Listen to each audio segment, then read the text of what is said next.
납세무가 언제 성립하죠? 취득세 납세무 성립식이 과세 물건을 취득하는 때 성립합니다. 취득하는 때. 그 취득하는 때가 바로 취득식이 취득일입니다. 취득세는 취득한 날부터 60일 안에 신고 납부해야 됩니다. 취득일부터 60일 안에 신고 납부. 그러므로 취득일이 언제인지를 정확히 모르면 언제까지 신고 납부인지 알 수가 없잖아요. 그렇죠? 취득일 요 날부터 60일 안에 신고 납부 이렇게 사용하고 있기 때문에 취득일을 알아야 됩니다. 60일 알면 뭐하냐 그렇죠. 60일 알아도 취득일이 언젠가를 모르면 언제가 60일인지 알 수가 없지. 요 날까지 내지 않으면 가산세가 나올 거고 또 취득일 요 날에 따라 재산세가 달라지기 시작합니다. 종합부동산세 달라져. 왜? 재산세, 종합부동산세, 과세 기준 6월 1일 소유자가 내야 됩니다. 6월 1일 소유자. 그럼 5월 1일 날 계약을 했다. 계약을 하고 5월 31일 날 계약상의 잔금을 주기로 했고 6월 2일 날 사실 잔금을 주었고 6월 3일 날 등기했습니다. 개인과 개인끼리 매매했습니다. 계약은 이때 했고 계약상의 잔금은 이날 주기로 했고 실질 잔금은 이때 주었고 등기는 이날 했다. 언제 취득한 거죠? 네? 5월 31일 날 취득한 겁니다. 취득일이 개인 간의 부동산 거래는 계약서상의 잔금을 주기로 한 그날 취득했다고 봅니다. 5월 30일 취득일 하면 6월 1일 소유자 누구죠? 5월 30일 취득이기 때문에 계약금 6월 1일은 실제로 취득한 사람 을이잖아. 이 사람이 당연도 재산세 내고 종합부동산세 내고 하는 겁니다. 이런 것처럼 취득일은 단순히 취득세상의 취득세를 얘기한 뿐만 아니고 지방세 모든 내용에 다 사용되는 게 취득세 취득일입니다. 시험에 굉장히 아닌데 종종 나오는 핀들입니다. 대표적인 거 몇 가지만 보겠습니다. 첫째, 유상승계의 취득.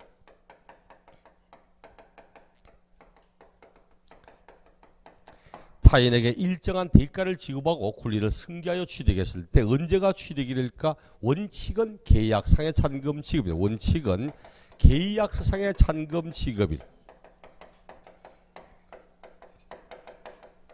이날이 취득일입니다. 계약서상의 잔금을 주고받기로 하는 이날 취득했다고 봅니다. 보통 일반인들에게 물으면 언제가 취득일일까 물으면 대부분 등기를 이야기해요. 근데 우리 앞에 비었잖아. 취득세는 등기 등록을 하지 않아도 실제로 잔금 등이 지급되면 이를 취득했다고 봅니다. 등기 등록을 안 해도 취득한 거 봅니다. 계약상 잔금일, 예외적으로 사실 잔금일. 실질 잔금일을 취득일로 하는 경우 이거는 이날의 잔금이 지급됐다는 사실을 믿을 수 있을 만큼 확실한 공신력을 가지고 확실한 객관성을 가지고 있을 때 실질 잔금일 합니다. 어떤 경우 국수공판법, 국수공판법. 요 5가지 방식의 취득일 때만 실질 잔금을 이렇게 사용을 합니다. 국은 국가로부터 취득했다. 국가로부터 또는 지자체로부터 국가, 지자체, 지자체 조합 이로부터 취득한 겁니다. 부연 설명할 게 없다고 그렇죠. 울산시 소유의 시유지를 내가 취득했습니다. 울산시로부터 잔금을 언제 주었다는 사실 누가 압니까? 울산시가 알잖아. 그렇죠. 이건 날짜를 속이고 싶다 절대 못 쉬고 국가와 거래했다. 잔금이 언제 지급되다 국가가 알고 있는 겁니다. 이거는 내가 속이고 싶다 속일 수가 없는 거야. 두 번째, 외국으로부터 수입에 따른 취득입니다. 수입에 의해서 취득했을 때. 세 번째, 공매로 취득했을 때. 공매의 방식으로 공매로 취득하는 겁니다. 공매의 방식으로 취득했을 때 공매가 뭐죠? 공매가 뭡니까? 공매. 공매와 경매는 같은 겁니까? 어떤 차이가 있지?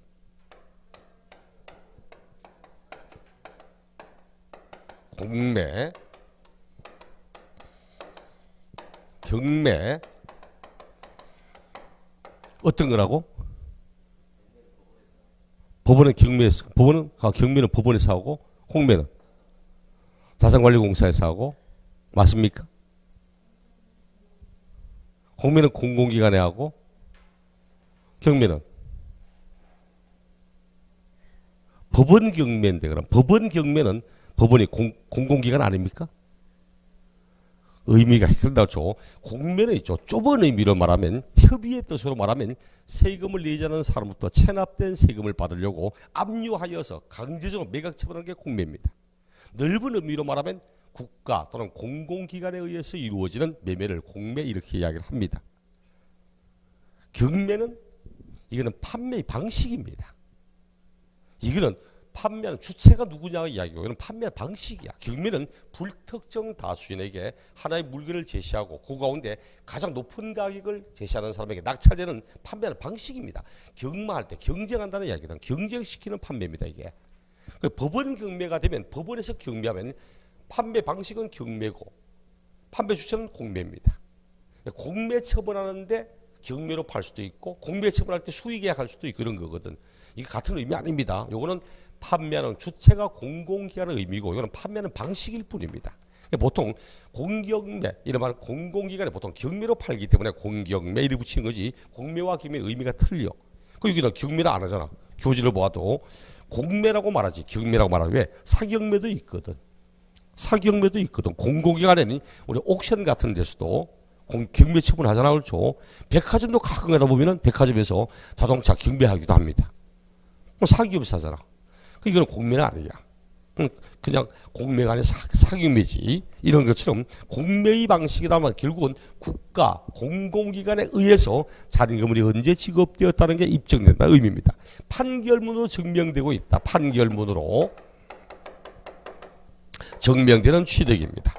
사법기관에 의해서 명백히 잔금일이 언제다 입증된다는 거지. 이렇게 국수공판은 직접적이든 간접적이든 모두 국가나 공공기관 다 연결되어 있습니다. 하지만 국가, 공공기관과 전혀 관계되지 않으면서도 객관성을 인정받고 있는 게 바로 법인장부로 입증됩니다. 법인장부로.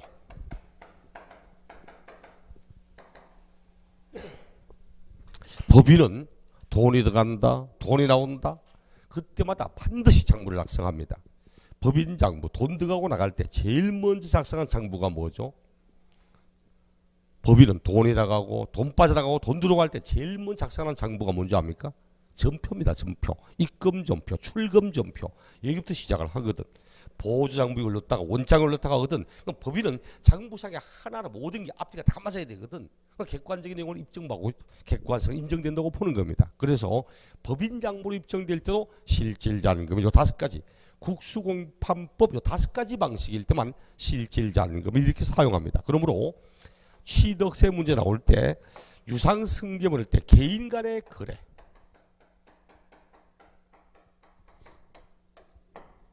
개인 간의 거래는 절대 사시상잔금 인정하지 않습니다. 계약상잔금 이래가지. 그 14회 시험 때 날짜를 내서 다음 개인인 갑이 다음과 같이 부동산을 거래하는 경우 취득일이 언제냐고 찾아보라고. 기억 개인으로부터 취득했답니다. 그럼 개인이 취득했는데 개인으로부터 취득하면 개인과 개인끼리 거래거든. 계약상잔금을 보는 거야. 니은 법인으로부터 취득했다. 그럼 법인으로 취득하면 사실잔금을 보는 거야. 이런 식으로 개인 간의 거래는 계약상잔금, 국수공판법 5가지 방식은 실질잔금. 단 우리 법원이 말하지. 사실주의 과세는 등기 등록하지 않아도 잔금 등이 지급됐다면 취득하는 걸로 봅니다. 그 말은 등기 등록하면 안 된다는 뜻입니까? 아니 사실주의 과세가 등기 등록을 하면 안 된다 이런 말입니까? 아니죠. 등기 등록하는 건 물론이고 하지 않아도 과세하겠다는 거지. 등기 등록하면 당연히 취득하는 건 맞습니다. 그래서 마지막 이런 계약상잔금, 사실잔금 이런 날짜가 있어도 이런 날들 이전에 등기 등록을 먼저 하였다. 등기 등록한 경우 이럴 때는 등기 등록일 이날로 삼게 됩니다. 특례적으로. 만약 계약상잔금, 사실잔금이 있어도 이런 날짜들 이전에 등기 등록 먼저 했다면 등기 등록 한 날을 취득일로 삼아야 됩니다. 방금 앞에 날짜 나왔던 문제가 개인과 개인끼리의 거래는 계약상잔금을 찾고 법인으로 취득하면 사실잔금을 찾고 마지막으로 혹시 이날보다 등기가 빠르지 않은가 반드시 확인을 해봐야 한다는 뜻입니다. 26회 시험 때 이렇게 해서 법인으로부터 부동산을 매매로 취득한 때에는 등기일과 관계없이 사실잔금일을 취득일로 한다. OX. 틀렸잖아. 그렇죠? 등기일과 관계없이 이래 말하면 안 되지. 법인으로부터 취득했다면 원칙은 사실잔금이지만 등기가 빠르면 등기일인데 등기하고 아무 관계없이 실질잔금일로 하겠다. 이래 말하면 안 됩니다. 반드시 계약상잔금, 국수공판법 사실잔금, 단 고전에 등기하면 등기등록일 이렇게 사용을 해야 됩니다.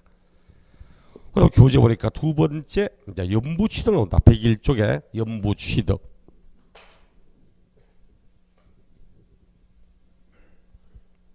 연부취득. 이거는 할부입니다. 할부. 할부로 취득하는데 할부금을 매월 주면 우리가 뭐라고 하죠? 할부금을 매월 주면 월부잖아. 월부. 월부로 취득하잖아. 월부는 요번 달, 다음 달 할부금을 매달 지급하는 게 월부 취득이거든. 연부는 할부금을 매년 주는 겁니다. 매년. 원래 연부금을 준다. 1년 지나 할부금 주고 1년 지나 할부금 주고 이게 연부입니다. 월부가 아니고 연부. 이렇게 말하거든. 요번에 사실상 연부금을 지급한다.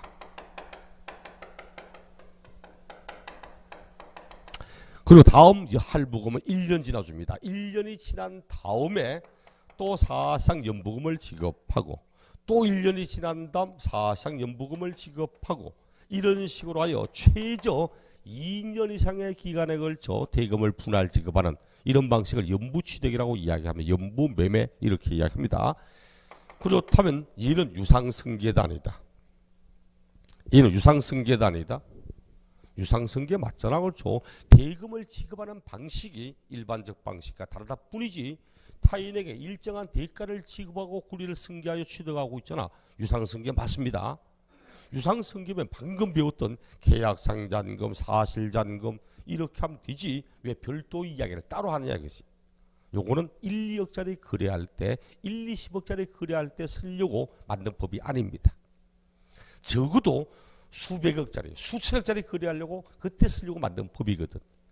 그래서 6천억짜리 거래하면서 오늘 2천억, 보름 뒤 2천억, 보름 뒤 2천억, 한 달 만에 6천억 이래 가지는 않습니다. 3조짜리 부동산 거래하면서 오늘 1조, 보름 뒤 1조, 보름 뒤 1조, 한 달 만에 3조. 안 가.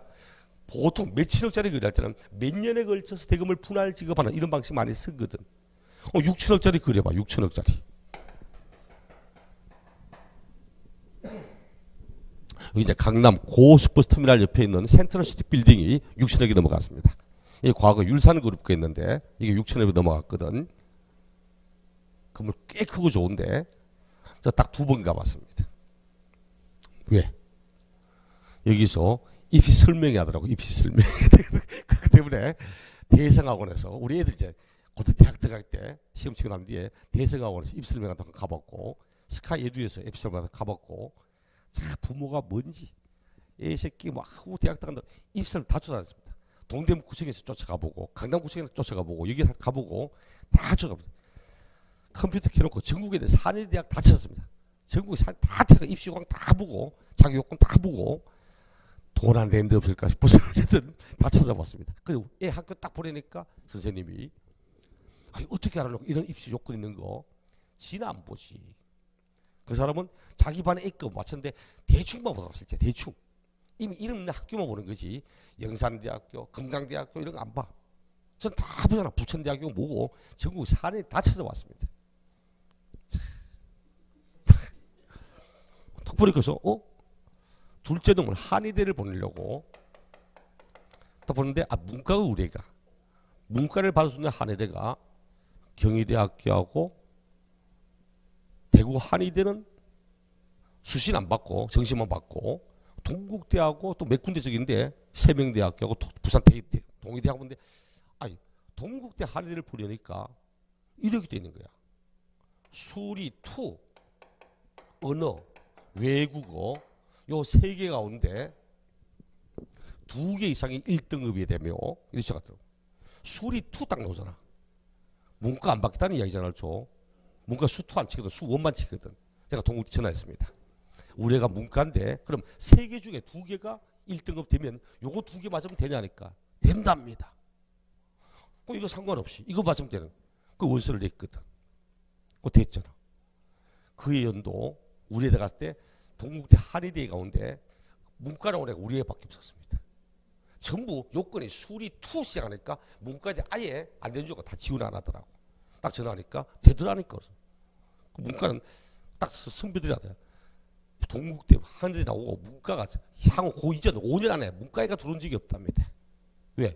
전부 수2 딱 시작하니까 문과 안 되는 줄 알고 다 포기하는 거예요. 집어넣으니까 되더라니까. 얘 보냈는데 이놈의 새끼가 하는 말이 자기는 제천에 세명대라고 했습니다. 제천에 가면 세명대 한의대가 있거든. 거길 가고 싶었다 합니다.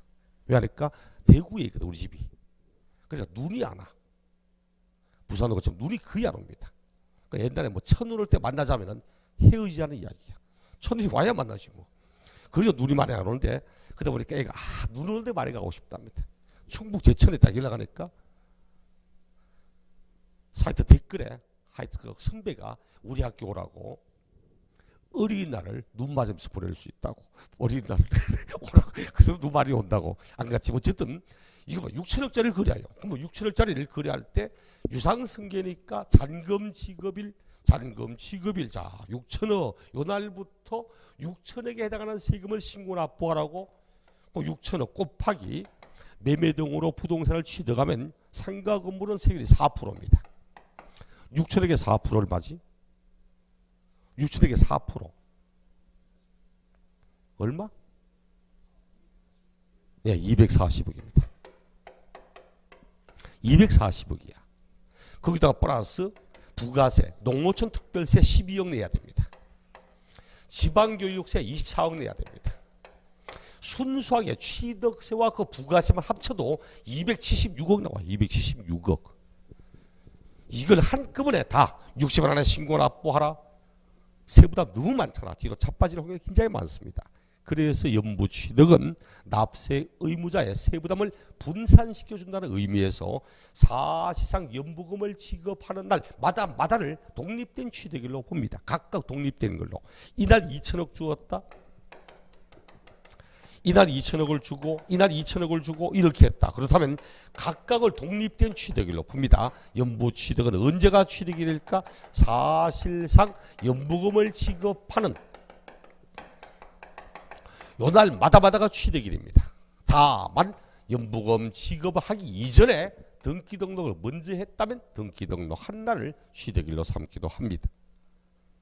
그럼 뒤에 돌아서면 과세 표준 나올 건데 과세 표준에 곱하기 세율. 그럼 취득세는 연부취득은 과세 표준 곱하기 세율 이래 말하지 않습니다. 왜? 연부금 지급일 마다가 독립된 취득이기 때문에 요날 현재의 요금액에 곱하기 세율. 산출한 세금, 요 세금을 요날부터 60일 안에 요거 신고 납부 이렇게 해야 됩니다.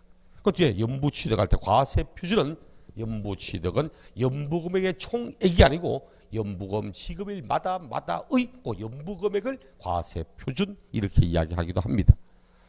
그럼 이제 연부취득이었고 세 번째 무상승계 취득 공짜.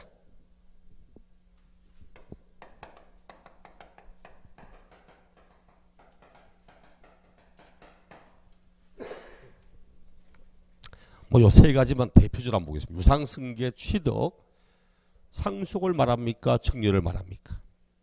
그렇죠. 증여를 말합니다. 아무런 천지 없이 말할 때는 증여를 이야기를 합니다. 우리 법에는 무상승계 취득은 계약일. 단 상속은 상속 개시일. 실종은 실종 선고일. 이날로 한다 끝. 이렇게 나와 있습니다. 법에도 이렇게 돼 있어. 그래 봐. 상속은 괄호 안에 있습니다.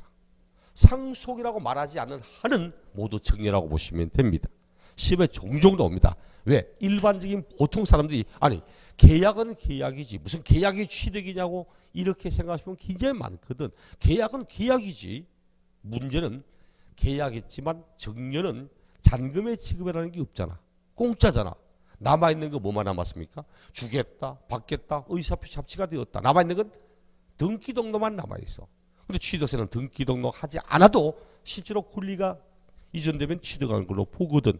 그 우리 대법원 판례는 결국은 잔금이 없기 때문에 정년은 계약한 날이 유상승계로 본다면 잔금일과 똑같은 의미를 지닌다고 보고 있습니다. 왜? 둘 다 남은 건 등기 등록이라는 형식만 남아있거든.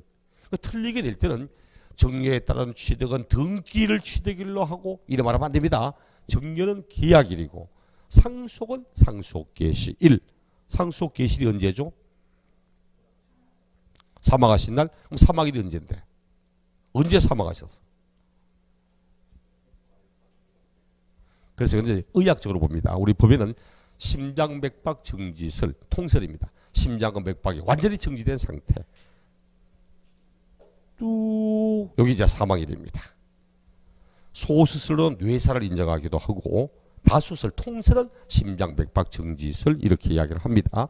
촌 사람들은 언제 돌아가시냐? 밥숟가락 놓은 날 뭐 이런 이야기지만 그건 아무 관계없고 그렇죠. 어쨌든 이게 취득이야. 단 계약일 이전에 등기 등록하면 등기 등록일 또 이게 이제 예외적으로 이야기를 합니다. 이런 것처럼 요거 말고도 굉장히 많습니다. 요거 말고도 토지의 지목 평결을 언제 했을까? 건축물의 개수는 언제 취득할까? 건축물 신초가 언제 할까? 공유수변의 매립관청은 언제 할까? 이혼에 따라서 재산보다는 언제 취득할까? 취득에 관한 내용은 굉장히 많이 묻습니다. 근데 자주 내지는 않아요. 보통은 얘는 주기가 있더라고. 취득일을 딱 한번 묻고 나면 3년인가 4년쯤 지나니까 또 한 번 되고 또 3, 4년 지나니까 한 번 묻고 이러더라고. 여기 28회 시험때 나왔거든. 그럼 아직 주기상으로는 또 나올 처지는 아직 안 됐어. 주기상으로는 31회나 32회쯤 가면 또 한 번 나올 그런 주기입니다. 그러니까 지금 현재로서는 특별하게 막 원래 또 나올 거다 이런 생각 잘 들지는 않아요. 사실은 29회 나왔던 28회 때 시험 문제라서 이런 게 이제 취득일입니다. 왜? 취득일을 알아야 언제까지 세금을 낼까 알 수 있기 때문에 이런 취득일이 나오면 그 다음 104조 과세 표준법입니다.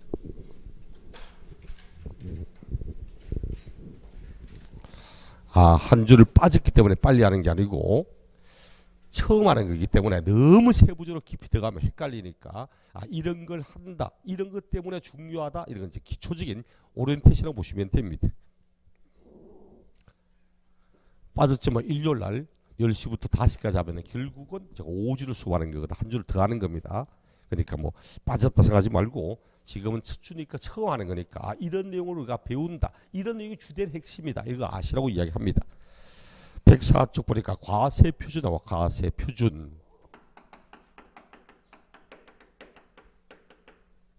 곱하기 세율 산출세액이 나오게 됩니다. 취득세 과세 표준은 취득 당시 가액으로 합니다. 취득하는 취득일 그 당시 가액을 과표로 삼습니다. 그럼 이 가액이 무엇일까? 가액이 무엇을 가지고 가액으로 삼을 것인가? 이게 나오지. 이 가액을 뭘로 할까?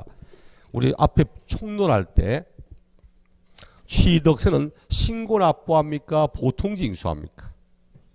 신고 납부한다 했죠. 언제나 거래 과정의 세금, 유통되는 과정의 세금은 신고 납부하는 거고 취득세, 등록면허세, 부가가치세, 양도소득세, 법인세처럼 거래 과정의 세금은 신고 납부하고 보유 과정의 세금, 재산세, 자동차세 이런 건 이제 고지서 나오는 세금입니다. 예, 신고 납부에 신고 납부가 뭐라고 했죠? 신고 납부의 뜻이 앞에 제가 신고 납부가 무슨 뜻이다? 납세 의무자가 납부할 조세의 과세 표준과 세액을 본인이 결정하여 신고하여 확정되지. 납부하여 소멸되지. 과세 표준을 본인의 신고에 따라서 확정되는 게 신고 납부하는 세금입니다. 총론할 때 납세무 성립 시기, 확정 시기, 소멸 시기 할 때 확정은 신고 납부하는 세금은 본인이 신고하면 확정된다고 하잖아. 그 원칙은 가액은 납세의무자가 신고하는 금액으로 하는 겁니다. 신고하는 금액으로. 자, 원칙은 납세 의무자의 신고가액으로 합니다. 신고가액으로. 단 연부취득은 연부금액을 합니다. 연부취득은 매회 사실상 지급되는 연부금액을 과표로 이렇게 말하지. 총 연보금액, 연보금액의 총액 이래 말하면 안 된다는 거고 원칙은 신고한 금액으로 합니다. 근데 만약 신고한 금액으로 한다. 딱 이 원칙밖에 없으면 어떻게 돼요? 원칙밖에 없다면 신고 안 하면 어떡합니까? 신고 안 하면 신고할 때까지 평생 기다려주고 이럴 수도 없잖아.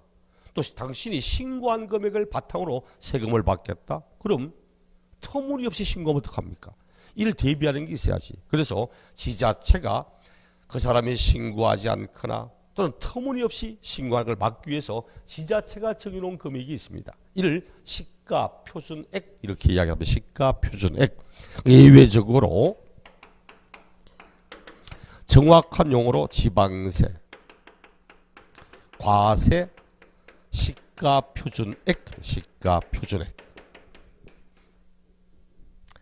지방세의 조세를, 의미는 지방세의 조세를 부과하려고 지방자치단체가 표준으로 삼고 있는 시가, 이를 표준 삼는 시가입니다. 이 금액을 지자체는 표준으로 삼고 있습니다. 재산세 이런 거는 모두 이 금액들을 바탕으로 시작을 합니다. 시가 표준액, 어떤 경우 신고하지 않았을 때, 또 신고하기를 했지만 신고한 금액의 표시가 없을 때, 그도 아니면 신고했는데 이 신고한 금액이 시가 표준액보다 적을 때, 이럴 때는 시가 표준액 사용합니다. 그럼 예를 들어서 딱 하나만 이야기해요. 시가 표준액이 뭘까? 토지에 관한 경우는 개별 공시지가입니다. 개별 공시지가.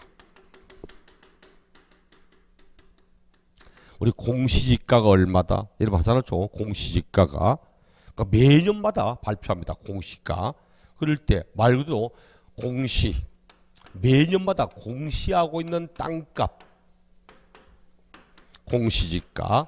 근데 문제는 땅값은 필지별로 공시하거든. 필지별로. 그래서 개별 필지마다 공시된 땅값이라고 해서 이를 개별 공시지가 이렇게 이야기하는 겁니다. 얘가 바로 토지에 대한 시가 표준액입니다. 이 금액보다 더 낮게 취득했다고 신고하면 우리 믿을 수가 없다 이거야. 결국은 시가 표준액하는 역할 가운데 하나가 최저가격의 기준을 제시합니다. 지금 전국 평균 부동산 시가 표준액은 전국 평균이 실거래 가액의 딱 3분의 2입니다. 3분의 2. 실거래 가액의 3분의 2 정도가 전국의 평균적인 시가 표준액입니다. 그만큼 낮게 책정된 거지. 10억짜리인데 6억 7천, 7억 이 정도 평가되어 있다는 거야. 그보다 더 낮게 취득했다면 믿을 수가 없어. 우리가 보통 공인중개사법에 보면 부동산을 매매 등으로 거래하면은 거래 당사자가 등이 실거래 가액을 신고하도록 돼 있어. 실거래 신고하면 시장구청장은 이 사람이 신고하는 금액이 진짜인가 아닌가를 검증하게 돼 있거든. 그때도 있죠. 내가 10억에 샀다. 10억에 취득가 9억 2천 이래 신고해도 받아줍니다. 실거래가를 검증한다는 게 100% 10원짜리 하나까지 다 검증 이거 아닙니다. 터무니없이 신고하지 않으면 받아줘요. 왜? 10억짜리지만 지금 난 굉장히 돈이 급해. 너무너무 급해. 급매물로 넣으면 10억짜리가 10% 깎여서 9억에 거래될 수도 있어요. 사실은. 내가 꼭 사야 되겠다. 무조건 사야 되겠다 싶으면 1억 더 주고 살 수도 있어. 그렇기 때문에 9억 2천 정도 된다고 터무니없다, 거짓말했다 이런 말 하지는 않습니다. 그래도 10억짜리를 7억, 6억 이라는 순간 이거는 꽁카야. 이거는 뻥카입니다. 이걸 안 믿어. 그렇기 때문에 이런 식의 의미를 쓰는 겁니다. 그 다음 특례적으로 언제나 사실상의 취득가액, 언제나 실질 금액을 그대로 하겠답니다. 언제나 실질 취득한 금액을 하겠답니다. 이 말은 설사 이 금액이 시가 취득에 미달해도 이 금액 그대로 받아준다는 뜻입니다. 법원 경매 받아봐.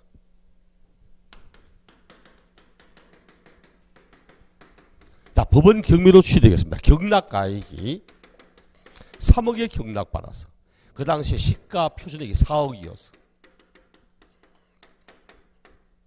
4억이다 보니까 이 양반 나 3억에 취득했다 딱 신고하니까 거짓말하지 말랍니다. 당신이 신고한 금액이 시가 표준액보다 적으니까 시가 표준액을 적용하겠다고. 이 양반 거짓말하고 있습니까? 아니 법원 경매받은 금액 어떻게 거짓말합니까? 이 금액이 진짜라는 건 명확하잖아. 그래서 이때는 설사 금액이 시가표시 미달해도 이 금액부터 받아주겠다는 뜻이야. 거꾸로 말하면 시가표시 이상으로 신고한다면 신고하는 걸 하겠다 이 말도 되거든. 그럼 이 양반이 3억에 경락받고 그 당시 시가표 2억이었어. 2억이었는데 3억에 경락받고는 신고하면서 2억 5천 이래 신고하면 시가표 이상으로 신고했기 때문에 신고한 금액 받아줍니까? 안 받아주지. 왜? 이 금액이 진짜라고 명확한 사실이잖아. 그래서 언제나 하는 말은 신고한 금액, 시가표시액 아무 관계없이 실질 취득한 금액을 그대로 과표로 삼겠다 이런 뜻으로 쓰는 겁니다. 여기에 어떤가? 국수공판법 또 나옵니다. 국수공판법. 국가 등으로부터 수입에 의해서 공매로 판결문으로 법인장부로 요 5가지는 취득일을 물어도 사실상 잔금일, 과표를 물어도 실질가액 이렇게 이야기합니다. 단 여기는 한 가지 더 있어. 부동산 거래시거나 법률에 따라 신고하여 검증받은 경우, 쉽게 말해 공인중개법에 따라서 신고하여 검증받은 경우,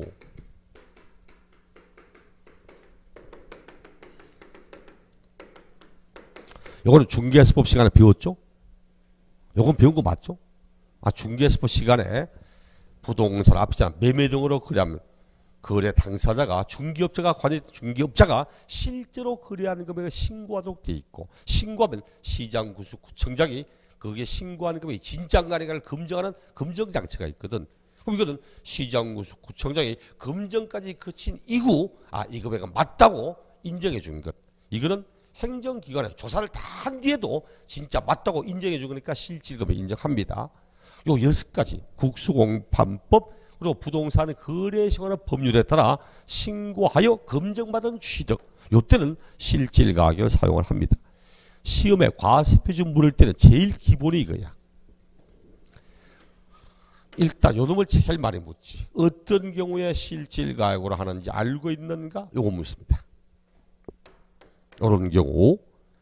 그 다음에 이제 요보다 여러분이 조금 더 깊이 가면 그 다음부터는 조금 더 깊이 갈 겁니다. 단 이 경우라 해도 단 판결문 가운데 화해, 포기, 인락, 자백간주로 인정하지 않는다. 이런 예외도 있고, 또 이 경우는 반드시 유상거래가 난 부분이지 무상취득하고는 아무 관계 없거든. 무상취득은 실질 가액이라는 게 없거든. 공짜로 받았으니까 무상취득은 제외한다는 말도 있고, 또 실질가액으로 한답니다. 실질금, 실제로 취득한 금액으로 하겠다고?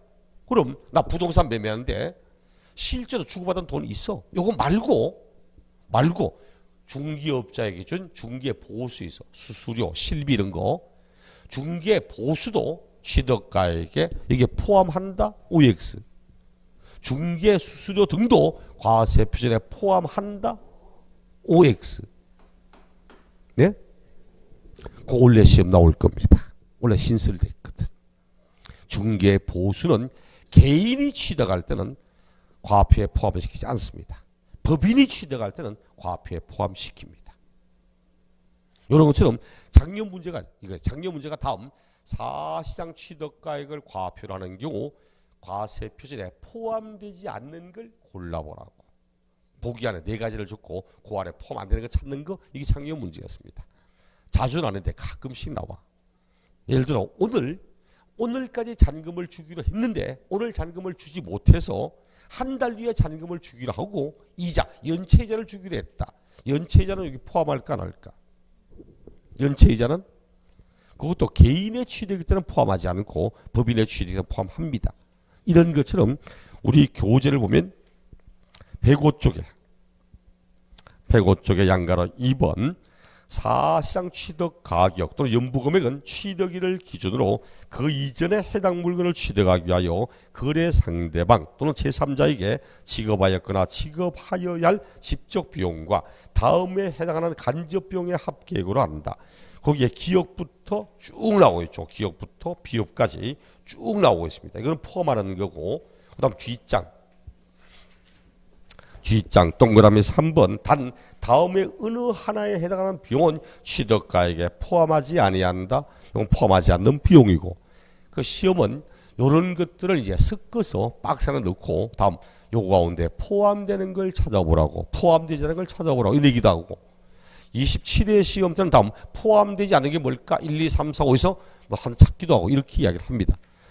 굉장히 아는데 종종 시험 내고, 특히 작년에 요놈 가지고 한 문제 냈기 때문에 원래 또 요놈 가지고 한 문제 이렇게 할 확률이 많아 보이지 않습니다. 대신 원래 신설된 게 있기 때문에 공인중개사에게 준 중개보수하면 지금 교재는 없어. 지금 신설된 거예요. 교재는 법이 12월 31일 날 바뀌었기 때문에 우리 교재는 그 이전에 책이 나왔기 때문에 실제로는 여기 신설된 건 없습니다.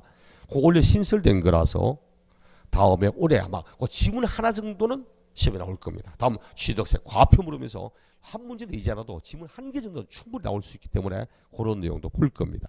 지금 머릿속에는 일단 제일 기본적인 딱 정립하세요. 원칙은 신고한 금액으로 한다.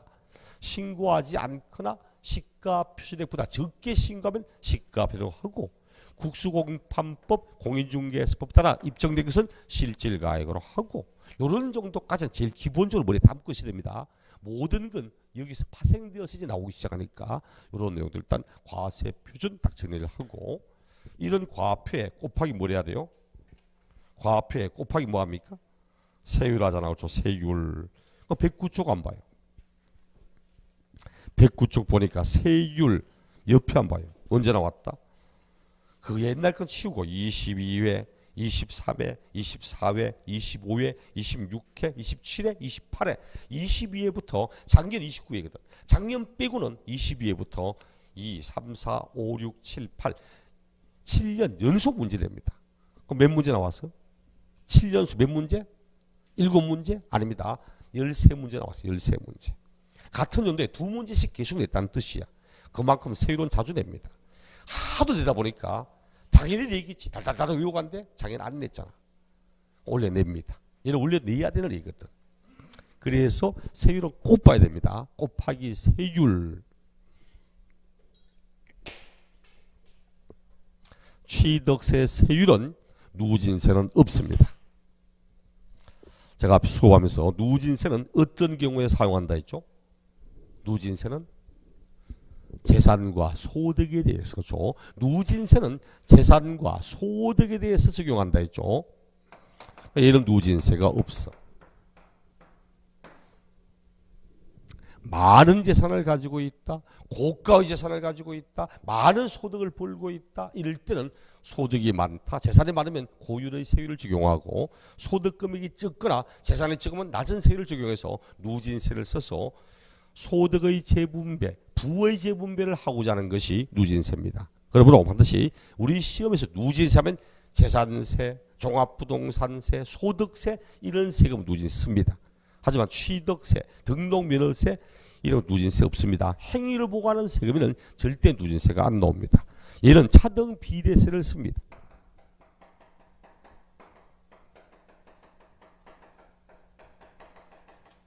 그러니까 24회 시험 때 이런 이야기 하는 이유가 있어요. 24회 때 취득세는 취득한 물건의 가액에 따라 그 세를 누진적으로 적용을 하며 있을 수 없는 이야기입니다.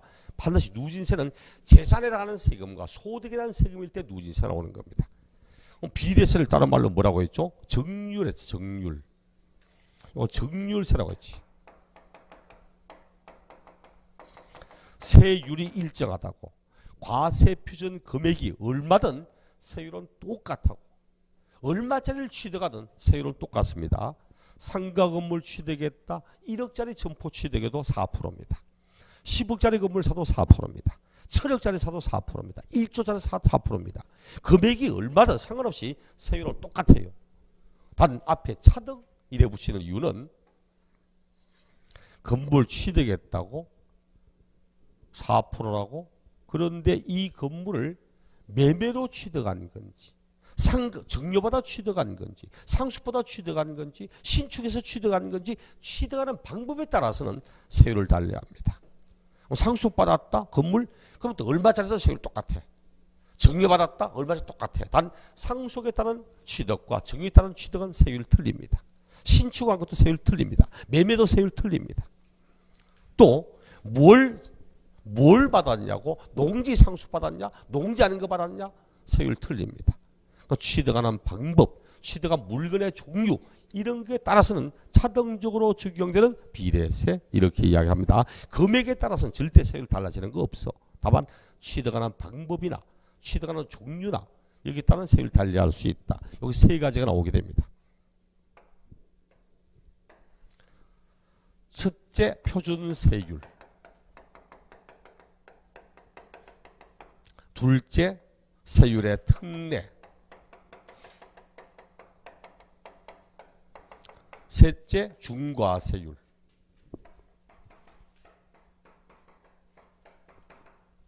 이렇게 세 가지가 있고 시험에 나오는 중요도를 따지면 요 놈이 1순위고 요 놈이 2순위고 얘는 굳이 뭐 3순위 안 줘도 되겠지. 그렇죠. 세 개밖에 없으니까 1, 2순위 지나면 당연히 얘가 3순위가 됩니다. 표준세율. 우리 총론할 때 표준세율 하면 뭔 뜻이라 했죠? 표준세율 총론할 설명 들었는데 제가 앞에 동담서 사람의 키도 모두 똑같은 게 아니잖아요. 그렇죠? 표준키에서 이게 표준키거든. 표준키에서 좀 더 큰 키도 있고 작은 키도 있다고. 세율도 표준세율 말하면 통상적으로는 요 세율을 적용하지만 이와 다르게 좀 더 높게도 알 수 있고 낮게도 알 수 있다. 이렇게 하면 표준세율. 다른 말로 탄력세율 이렇게 탄력세율. 세율을 탄력적으로 조정할 수 있다고. 교재 보세요. 뭐라는지. 109쪽 밑에 표준세율. 표준세율은 지자체장은 조례로 정하는 바에 따라 취득세 표준세율의 100분의 50범위 안에서 가감할 수 있답니다. 표준세율의 50% 범위 안에서는 더할 수도 있고 뺄 수도 있고 탄력적으로 운영할 수 있다고 해서 이를 탄력세율 이렇게 이야기합니다. 시험에 나오는 모든 지방세는 다 표준세율의 100분의 50범위 안에서 가감할 수 있도록 되어 있습니다.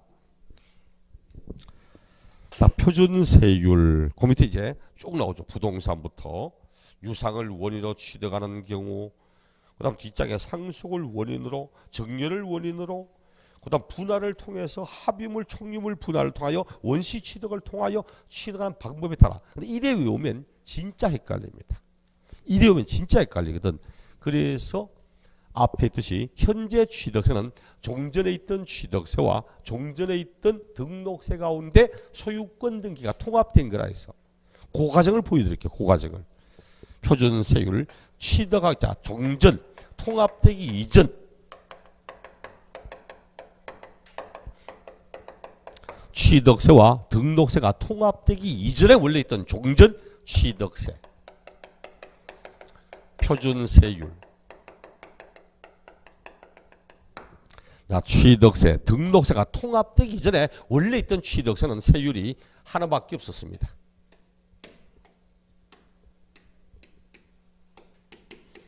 천분의 20, 딱 하나밖에 없었어. 원래 취득세는 있죠. 매매로 취득하든 상속받아 취득하든 정유로 취득하든 농지든 말든 무조건 2%밖에 없었습니다. 그래 옛날에 등록세 통합되기 전에는 취득세는 표준세는 거의 문제 안 됐어. 왜? 하나밖에 없거든. 2%밖에 없으니까 그냥 지문 하나에 취득세 표준세는 1000분의 20으로 한다. 오케이 끝. 이래밖에 못 냈던 겁니다. 근데 문제는 통합되기 전 등록세 세율은 굉장히 복잡했습니다.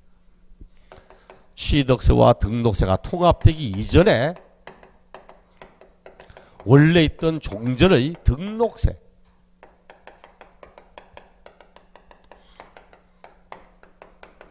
소유권 등기에 대한 표준세율 요 놈은 굉장히 복잡해서 요 놈은 이렇게 씁니다. 상속받았냐? 상속받았다면 농지냐? 농지 아닌 부동산이냐? 상속 외의 무상취득이다. 상속 외의 무상취득이다. 쉽게 증여등을 받았다. 증여등을 받았을 때 이럴 때도 요거 비영리 사업자가 증여받은 건지 기타 일반이 증여받은 건지 유상승계 취득한다. 유상취득 이때도 농지인지 농지 아닌 부동산인지 원시 취득한다. 건축물 신축하거나 공유소에 매립 간척한다. 원시 취득하여 보존 등기한다. 이때는 세율 따로 있고 또 공유물 분할한다, 합유물 분할한다, 총유물 분할한다, 공유, 합유, 총유물 이런 것에 대한 분할 등기한다. 분할 등기. 여기 따라 세율이 다 틀렸습니다. 다 틀려. 그 농지 상수 받았다. 1000분의 3에서 1000분의 3. 0.3%. 농자린 부동산 1000분의 8. 0.8%. 비영리 사업자가 정유등을 받았다. 1000분의 8. 기타 일반의 정유를 받았다. 1000분의 15. 농지를 유상 취득하고 있다. 1000분의 10. 1%. 농자린 부동산을 매매 등으로 취득하고 있다. 1000분의 20. 원시 취득하고 있다. 1000분의 8. 공유물 분할 등을 하고 있다. 1000분의 3. 이게 등록세 소유권 등기 세율입니다. 이렇게 하는 걸 결합시키고 통합했거든. 통합시켜 봅시다. 이렇게 하는 걸 다 통합하여서 자 이걸 요세를 통합하여 현재 취득세 표준세로 왔습니다. 이게 지금 우리 교재 나오는 거예요. 이게. 현재 취득세 표준세율입니다. 딱 한 개만 할게요. 원래 취득세 1000분의 22%에다가 플러스 농지 상속받았다 1000분의 3 합하면 얼마죠? 1000분의 20에 1000분의 3 합하면 1000분의 23 2.3%입니다. 그 현재 농지를 상속으로 취득하는 경우 1000분의 23입니다. 요 놈은 1000분의 28, 1000분의 28, 1000분의 35, 1000분의 30, 1000분의 40, 1000분의 28, 1000분의 23. 되거든. 그게 뭘 외우냐니까 현재 있는 세율 요걸 외우는 게 아니고 요 놈을 외우시면 돼. 요 놈을. 요 세율을 외우면 됩니다. 어떻게? 본인 편하게 알아서. 저는 이래 외웠습니다. 상상 파티에서 상상 파티. 상상팔. 상상팔. 아, 상속은 1000분의 3, 1000분의 8. 상상팔. 이렇게. 그 다음 이거 콜라 독립 8위로 하듯이 무시도 우리 신부가 제일 좋다고 무독립 8위로 무8위로 무상승계 취득은 1000분의 8, 1000분의 15 무8위로 유원투 유상승계 취득은 1%, 2% 유원투 여러분 버팔로 버팔로 압니까? 버팔로 들소 같은 걸 줘. 과거에 케빈 코스터 주연했던 늑대와의 춤을 고비는 막 벌판에 들수로 쫙 달려가서 이 버팔로거든. 버팔로 보조등기는 팔로 가야 됩니다. 보조등기는 팔로 간다고. 버팔로. 그 다음 이거는 영삼이. 영삼이. 특정 인물을 말하는 게 아니지. 영삼. 03이라고 03. 공유물 분할 등은 1000분의 3으로 간다고. 영삼. 03이라는 뜻입니다. 이것만 딱 해보시면 돼. 상상팔, 무팔이로 유원투, 버팔로 영삼이. 몇 개 없잖아. 이것만 딱 외우면 있으면 두 가지가 동시에 해결돼. 두 가지가. 요게 동시 뭔지 압니까? 요 세율이 등록면허세 딱 하면 등록면허세 소유권 등기 세율이 요 세율입니다. 이게 등록면허세 소유권 등기 세율이야. 그 28회 시험 때 등록면허세 문제 나오면서 상속으로서 농지를 상속받은 경우 1000분의 15가 적용되며 틀린 지문 1000분의 15는 무8위로 상속 외의 무상취득일 때 1000분의 15 나오지. 이런 것처럼 요거 딱 상상팔, 무팔, 유원투, 버팔, 영삼에다가 취득세 모르면 그냥 플러스 2% 하면 돼. 플러스 2%. 2.3, 2.8, 2.8, 3.5, 3%, 4% 하면 됩니다. 요거 외우시는 게 편해. 요건 취득세, 등록면허세가 동시에 해결되거든. 상상팔, 무팔이로 유원투, 버팔로 영삼이. 딱 그러면은 같이 해결됩니다. 보기는 굉장히 복잡해 보여도 실제로는 딱 그렇게 외우면 굉장히 편한 부분입니다. 다만, 딱 예외가 있어. 단 주택의 유상 취득. 주택에 대한 유상 취득은 요 세율 원래 농지 3 플러스 2%니까 농지 3%, 농지 아닌 거 4%인데 주택에 대해서만큼은 별도로 이야기를 합니다. 요것만 마지막으로 주택의 유상 취득 109쪽 제일 위에 유상을 원인으로 취득하는 경우 109쪽 제일 마지막 밑에 농지는 3%, 농지하는 건 4%지. 왜? 유원투 하니까 1%, 2%에다가 플러스 2% 하니까 농지 3, 농지하는 거 4. 단 주택은 별도로 따로 합니다. 주택의 유상 취득일 때는 6억 원 이하는 몇 프로? 1%. 1000분의 10, 1%. 6억 원 이하의 집을 사면 지금은 6억 이하의 집은 취득세 1%밖에 안 받습니다. 6억 넘는데 9억까지 집은 2% 받습니다. 9억 넘어가면 3% 받습니다. 지금 주택의 취득세는 굉장히 낮게 책정되어 있습니다. 부동산의 거래를 활발하게 하는 의미에서. 주택의 양도소득세도 일반적인 세율보다 낮게 책정되어 있습니다. 그래서 취득과 양도에 관한 주택 관련 세율을 낮게 책정하면서 부동산의 거래는 일단 활발하게 하자, 이런 의미에서. 단 투기를 막기 위해서 조정지역 안에 있는 주택에 대한 세율은 좀 더 높이고, 이런 식으로 일반적인 주택의 거래를 활성화시키고 투기적 목적의 거래는 좀 강화시키고, 이런 식의 내용이 세율이 나와 있는 겁니다. 그래서 주택 6억 이하 1%, 9억 이하 2%, 9억 초과 3% 이렇게 사용을 하고 있습니다. 그 세율들 뒤에 쭉 따라서 나온 부분입니다. 쭉 따라서 그 세율들을 쭉 이야기를 했고, 111쪽 마지막 딱 하는 게 제일 끝줄에 박스 코어가 나오고 있습니다. 코어는 핵심이라는 뜻이죠. 건축물의, 자 밑에 보니까 건축물은 건축 또는 개수를 하여 건축물의 면적이 증가될 때는 밑줄 짝, 건축물의 면적이 증가된답니다. 건축물의 건축 또는 개수를 통하여 면적이 증가되면 증가된 부분을 원시취득으로 보아 세율을 적용한답니다.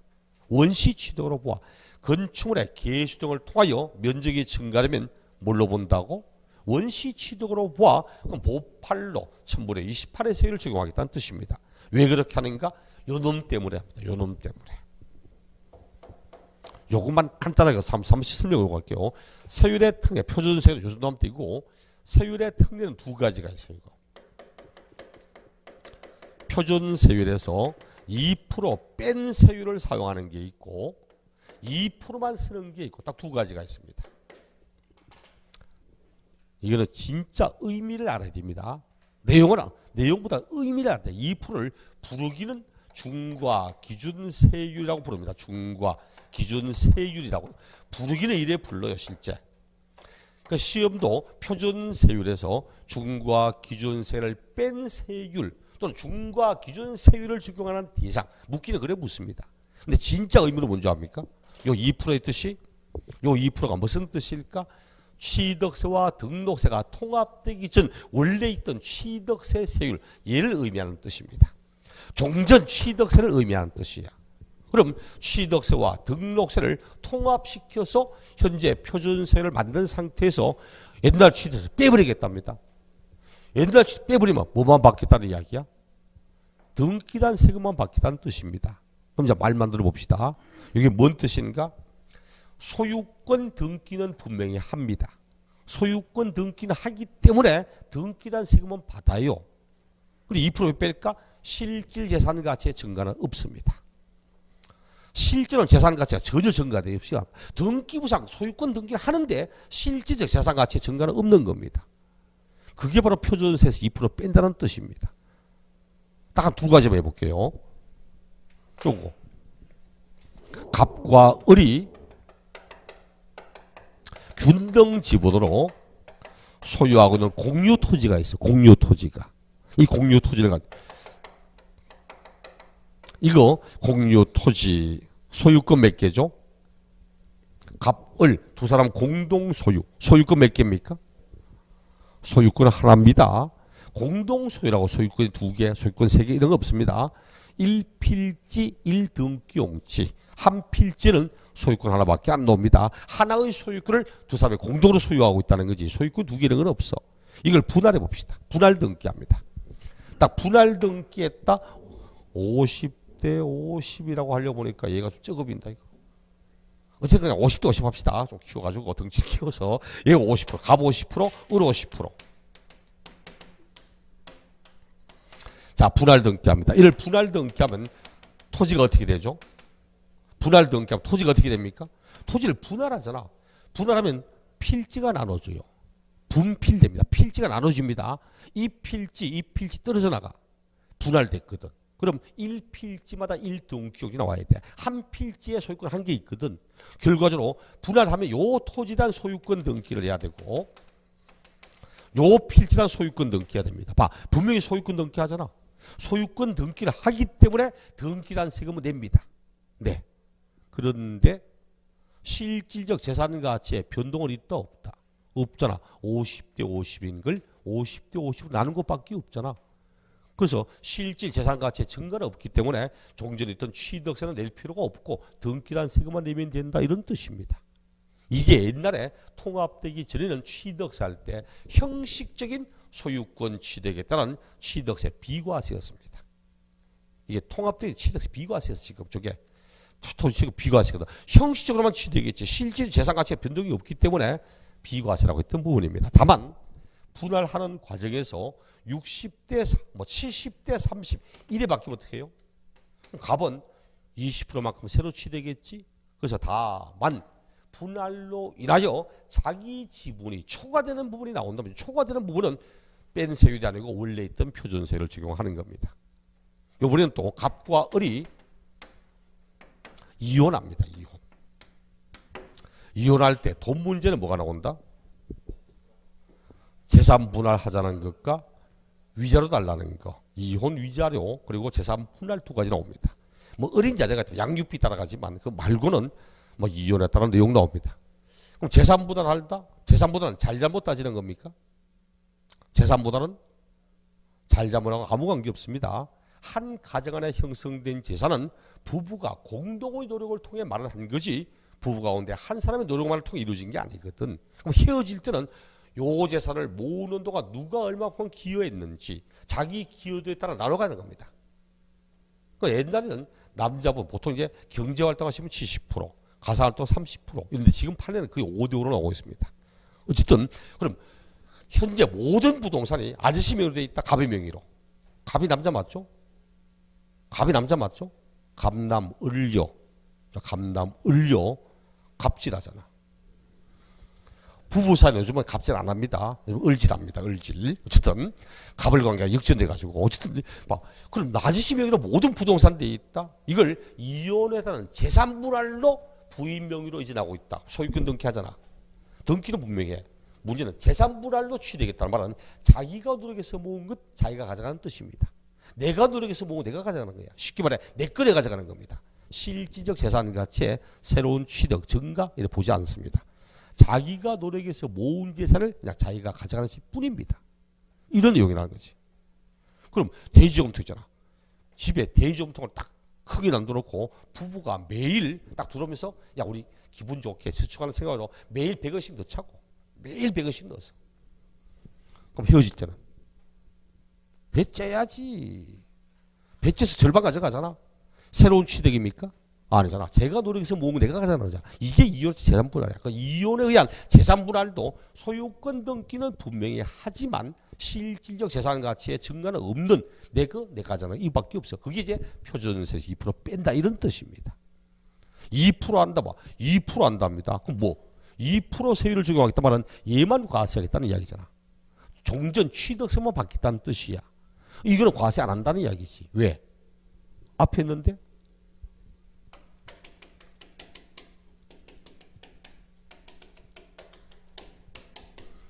실질 재산은 증가해요. 말 잘 이해하면 됩니다. 아, 요거는 과세. 실질적 재산 가치는 증가된다. 근데 소유권 등기는 대상이 아니야. 앞잖아. 토지의 지목 변경. 가액이 증가되잖아. 그런데 지목 변경 등기지 소유권 등기 아니잖아. 건축물의 개수로 인해 가액이 증가된다. 실질 엘리베이터 등 엘리베이터 설치했다. 실질적 재산 가치는 증가되잖아. 취득으로 보아 과세합니다. 단 변경 등기, 소유권 등기 아니잖아. 과점주주 아니었던 사람이 40%가 60% 되었다. 소유권 등기는 여전히 법인 명의로 됐습니다. 소유권 등기는 그대로 있어 법인 명의로. 다만 내가 60% 되면 지분을 취득하는 걸로 보겠다는 거지. 소유권 등기하고 전혀 관계 없어. 그 증거들은 그만큼을 과세하는 이런 의미. 이게 끝이야 이게. 그 여러분 딱 보세요. 앞으로 취득세 보실 때도 세율의 특례는 여기에 종류가 쭉 나오고 이 종류 쭉 나오지만 제일 중요한 것은 뭐냐니까 요 세율의 의미를 이해하시는 겁니다. 표준세율에서 2% 뺀다는 말과 2% 한다는 말의 의미를 이해하면 별도로 크게 외우지 않아도 아 이런 뜻이구나 이렇게 가겠지. 그리고 이해하고 보시라고 설명을 드리는 겁니다. 잠시 후에 우리 중과세율 요론부터 살펴보도록 하겠습니다.